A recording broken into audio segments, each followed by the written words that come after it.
Veterans Community Project was established in 2016. Several combat veterans came back and saw there was a need. They had needs, and they saw that their needs weren't being fulfilled, and they were thinking, hey, if we can't get services, and we're pretty strong advocates for ourselves, what about the folks that can't, speak up for themselves? So they mortgaged their houses and established this nonprofit to meet the needs of veterans in the Kansas City community. Right now, we're in St. Louis, Missouri, Longmont, Colorado, and Sioux Falls, South Dakota. Broke ground in Glendale, Arizona, and we're breaking ground in Milwaukee, Wisconsin. The veterans who we see are oftentimes really at the kind of end of the rope. They've exhausted their familiar resources, they've exhausted friends, tried to find other opportunities to help them either stay housed or whatnot, and they're kind of at the last end. What we want them to do is come in before they get that. We want them to know who we are so that we can help them navigate those things before it becomes in crisis mode.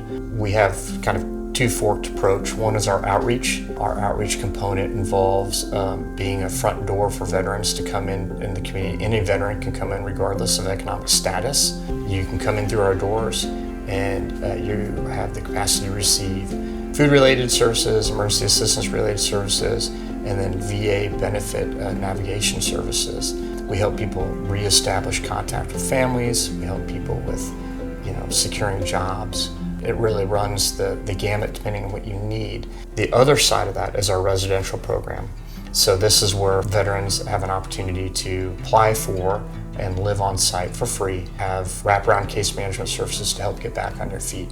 Right now in this village we have early 20s to a 95-year-old man here.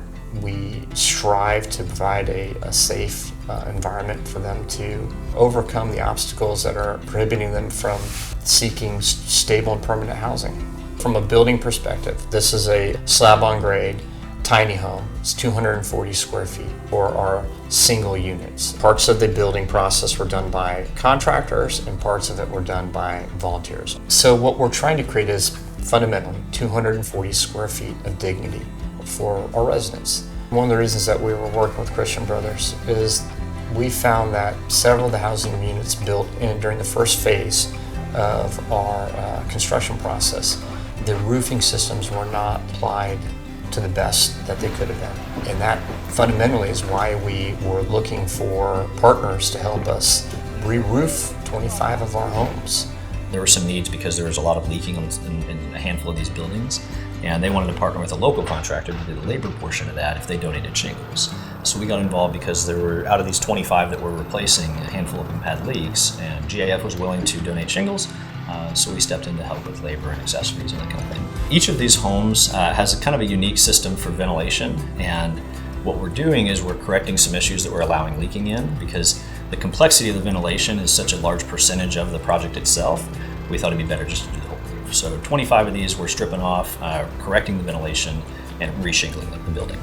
Every veteran has a unique story. I'd say the overarching inspiration is resilience. People have shown an immense amount of resilience in overcoming their fears to open up about very difficult things that have happened to them, or just coming to ask for help. A lot of vets have a lot of pride and they don't want that type of help. What I find most inspirational is their resilience. We chose to work with the Veterans Community Project because we really like how much outreach they do, the impact they have in the community, and it felt like a great fit for us to be involved in something as big as this.